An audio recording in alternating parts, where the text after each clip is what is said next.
자, 안녕하십니까. 2019년 9월 4일, 장전시황입니다. 전날 미국 시장이 하락으로 좀 마무리가 됐습니다. 3대 지수가 좀 밀려 내려오는 그런 모습들을 좀 보였었고요. 다우지수가 1%가 좀 넘게 밀려 내려왔고, S&P 500이 0.69, 나스닥이 1.1%, 필라델피아 반도체 지수가 1.7%, 거의 1.8% 하락으로 좀 마무리가 됐습니다. 9월 첫 거래일이었었어요. 미국 시장 같은 경우는. 근데 여전히 좀 불확실한 그런 모습들이 남아있는 그런 모습들을 좀 보여주고 있는데, 일단 미중 무역 분쟁이에요. 미중 무역 분쟁이 여전히 갈피를 못 잡고 있다라는 그런 부분들. 중국의 시진핑은 일단, 장기전을 선언을 했던 것 같아요. 장기전을 좀 선언을 했다라고 좀 보시면 좋을 것 같고, 일단 뭐 지금 시진핑 주석이 일단 긴 관점으로 좀 보는 것 같아요. 중앙 당교 간부 교육생들을 대상으로 해서 한 연설에서는 일단 우리나라가 뭐 중국 쪽이 맞이한 각종 투쟁은 단기적인 부분들이 아니라 장기전이다, 뭐 이런 얘기들을 했는데, 그걸 뭐 미국 쪽을 콕 집어서 얘기한 그런 부분들이 아닌가라고 좀 판단이 돼요. 그렇기 때문에 뭐 단기간에 해결될 그런 부분들은 일단 아니다라는 부분들 다시 한번 뭐 각인이 되는 그런 모습들이었었고요. 트럼프 같은 경우는 뭐 자기가 재선에 성공을 못한다 하더라도 19개월 동안 19개월이죠. 16개월이네요. 16개월 동안 상당히 좀 긴 시간이다. 중국의 경제는 많이 안 좋아질 거고, 일자리는 잃어 나갈 것이고, 돈은 빠져나갈 것이다. 뭐 이런 부분들 얘기를 좀 했는데, 더 힘들 것이다. 라는 그런 얘기들을 좀 했었어요. 그러면서 조금 더 이게 신경전을 좀 벌이는 그런 모습들을 좀 보였습니다. 일단 무역 분쟁 뿐만이 아니라, 뭐, 유로존 쪽에서 좀 안 좋은 그런 얘기들이 좀 나오고 있어요, 지금. 브렉시트에 있어서의 불확실성이 일단 더 커지고 있다라는 거, 이 부분들이 시장에서는 악재로 좀 작용을 하고 있고, 그 다음에 미국의 지표, 제조업 PMI가 3년 만에 위축이 됐어요. 49.1이 나왔습니다. 3년 만에 최저치로 좀 밀려 내려온 그런 모습들을 좀 보였고요. 그렇게 되면서 경기 둔화에 대한 우려감이 좀 가중되는 그런 모습들을 좀 보였습니다. 어찌됐든 간에 시장의 흐름들은 그렇게 썩 좋지가 않았어요. 좋지가 않았는데, 한국의 야간 선물은 플러스로 일단 강보합세로 좀 마무리가 됐습니다. 0.12% 상승을 하면서 좀 마무리가 되는 그런 모습들인데, 외국인 쪽에서 1,000억 이상의 매수세를 좀 보이면서 강보합으로 좀 마무리가 되는 그런 모습들을 좀 보였습니다. 일단 한국 시장 자체가 변동성이 좀 나와주는 그런 모습들을 좀 보일 것 같아요. 어느 정도 올랐던 그런 부분들이라 쉬어가는 흐름들이 일단 당연히 좀 나오는 그런 부분들, 좋은 그런 사항들인데, 그러한 부분들이 나올지는 좀 더 지켜봐야 될 것 같고요. 어찌됐든 간에 오늘 키는 외국인 쪽에서 쥐고 있지 않을까라고 좀 판단이 됩니다. 외국인이 매수를 해주는지 요 부분들 좀 체크를 해봐야 되지 않을까라고 좀 판단이 되는데, 최근 들어서 수급적인 부분들을 좀 보게 되면 거래소 시장 또 매도가 늘어나고 있죠. 코스닥 같은 경우 좀 매수를 해줬지만 어제 같은 경우 다시 매도로 좀 전환된 그런 모습들을 좀 보여주고 있고, 현물도 어제 3천억대, 그렇게 매도세가 많지가 않았었어요. 매도세가 많지가 않았었는데 9월 들어서 3천억대 매도가 나왔다라는 거, 이게 조금 찝찝한 그런 부분들이에요. 다만 이제 선물은 여전히 매수 기조가 좀 유지가 되고 있다라는 거, 그나마 좀 위안거리인 것 같고요. 여전히 뭐 지수의 흐름들보다는 지수는 일단 들쑥날쑥 할 것 같아요. 근데 만약에 오늘 하루 더 미국 시장이 출렁거리는 좀 그런 모습들을 보이게 된다라면 한국 시장도 약해질 수가 있는 그런 사항들이에요. 그렇기 때문에 오늘 미국의 선물 요 부분들을 좀 보면서 등락이 좀 나오지 않을까 싶습니다. 그 부분들을 꼭 기억을 하고 시장에 좀 대비를 하시는 전략이 좀 좋을 것 같습니다. 잠깐 업종 차트를 좀 보죠. 업종 차트를 좀 보게 되면 전고점 자리대를 넘어서는 듯 했으나 일단 아직까지 저항자리대에 부딪히고 있어요. 좀 눌러주게 된다라면 뭐 1940포인트대 뭐 한 21선 자리대, 즉 지금 이제 21선 자리대가 들어 누웠어요. 그러면 이제 요 21선을 중심으로 해서 등락이 좀 나와주는 그런 모습들이 좀 보이지 않을까 싶어요. 그러니까 21선 정도 때까지의 조정, 이 부분들을 일단 괜찮다라고 보시면 좋을 것 같고, 여기서 이제 어느 정도 재료가 좀 나와주느냐, 이 부분들이 관건인 것 같아요.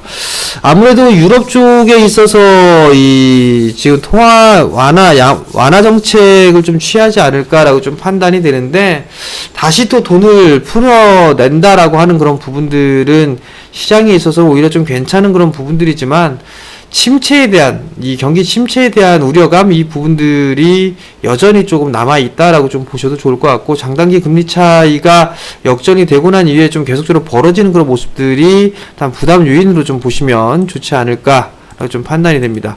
코스닥 시장도 뭐 거래소 시장보다 조금 괜찮아요. 그죠? 거래소 시장보다 좀 괜찮은데 마찬가지로 좀 조정을 받을 수가 있다라는 거, 그 부분들을 조금 기억을 하시면 좀 좋을 것 같습니다. 일단은 지수에 있어서는 좀 조정을 받는 그런 모습들이 나와도 일단 괜찮다라고 좀 보셔도 좋을 것 같아요. 다만 이제 종목별로 흐름들이 좀 나와줘야 되는데, 최근 들어서 종목장에 종목의 흐름들이 좀 괜찮게 진행이 되고 있어요. 최근 들어서 여전히 뭐 강한 그런 모습들을 보여주고 있는 거는 5G 종목군들 괜찮은 그런 모습들을 좀 보여주고 있죠. KMW 신고가를 보였었고, 여러분들께 얘기했었던 RFHIC도 여전히 전날 2%대 상승을 좀 보였었고요. 매수해라 얘기했었죠, 계속. 그죠? 결과물이 이렇게 나왔다라는 거, 이 부분들이 좀 중요하지 않은가라고 좀 판단이 되고요. 그 다음에 뭐 이노와이어리스도 신고가를 좀 기록을 해주고 있고, 서진 시스템 60선 회복해주고 있고, 오이솔루션도 일단 밀려 내려왔다가 급반등이 좀 나와줬는데, 일단 뭐 전고점 돌파 시도가 나올지는 좀 지켜봐야 될 부분들이고요. HFR도 신고가의 흐름들을 보이면서 좀 쉬어가는 그런 모습들, 이러한 모습들을 놓고 봤을 땐 여전히 종목장으로 좀 봐도 좋지 않을까라고 좀 판단이 돼요. 근데 이제 최근 들어서 종목들의 흐름들, 섹터들의 변화들이 서서히 좀 나와주고 있는 그런 상황들인데, 오늘 이제 파운드리 포럼이 좀 있죠. 일본에서 파운드리 포럼이 있는데, 여기에 있어서 이 시스템 반도체 쪽의 종목군들이 어떻게 되는가를 좀 봐야 되는데, 어제 테스라가 좀 많이 밀렸어요. 테스라 이거 깨지면 안 되겠죠. 이거 깨지는 모습들이 나오게 된다라면 좀 더 밀릴 가능성이 있겠죠. 그러니까 그 부분들을 잘 보시고 대응을 해야 될 부분들이고, 네페스도 쉬어가는 흐름들이 나오지만 여전히 좀 견조한 그런 모습들을 보여주고 있어요. 근데 너무 많이 올랐어요. 네페스나 테스나. 그렇기 때문에 어제 서울경제에서 말씀을 드렸을 때 이런 종목들은 너무 많이 올라서 말씀을 못 드리겠다, 그런 부분들을 좀 했었죠.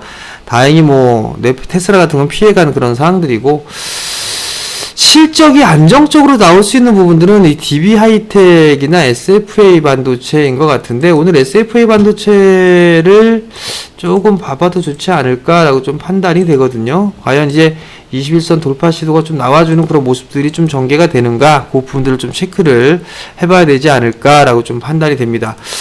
그리고 전날 얘기했었던 그런 종목군들 중에서 핀테크 쪽을 좀 말씀을 좀 드렸었는데, 핀테크 쪽 같은 경우는 KG 이니시스가 그나마 좀 괜찮아 보이기는 하는데, 어제 대량거래가 터졌는데 시간에 블록으로 좀 넘어갔더라고요. 150만, 130만 주. 그러면서 이제 외국인 쪽과 기관 쪽이 좀 받은 그런 모습들을 좀 보였었는데, 오늘 15,100원에 요거를 좀 매각을 했더라고요. 그럼 조금 밀어주겠죠? 그럼 좀 밀어주는 흐름들이 나왔을 때 좀 보는 게 좋을 것 같은데, 뭐 14,000원대 초반 정도 때까지 눌러주면 좀 괜찮지 않을까 싶어요. 근데 이게 KG니스가 동부제철, 뭐 인수, 이 M&A 이런 부분들 때문에 좀 밀렸었단 말이에요. 그런 부분들이 있었었는데, 일단 실적이나 이런 부분들을 보게 되면 이렇게 나쁘지가 않아요. 올해도 성장은 지속해 나가는 부분들엔 틀림이 없는 그런 상황들이고, 다만 이제 이 부분들 많이 빠졌어요. 그죠? 그러면서 급반등이 좀 나와주는 그런 모습인데, M&A에 대한 부분들 때문에 이게 밀려 내려온 그런 상황들이란 말이에요. 그렇기 때문에 조정 시에는 아마 좀 봐야 되지 않을까 싶네요. 보니까 하락 추세 때 넘어가고 있고, 그리고 또 보게 된다라면 요 추세 때도 넘어갔다가 다시 가라앉은 그런 모습들인데, 뭐 요 정도 14,800원에서부터 한 14,000원 요 정도까지는 한번 포인트로 좀 잡아보는 것도 괜찮을 것 같아요.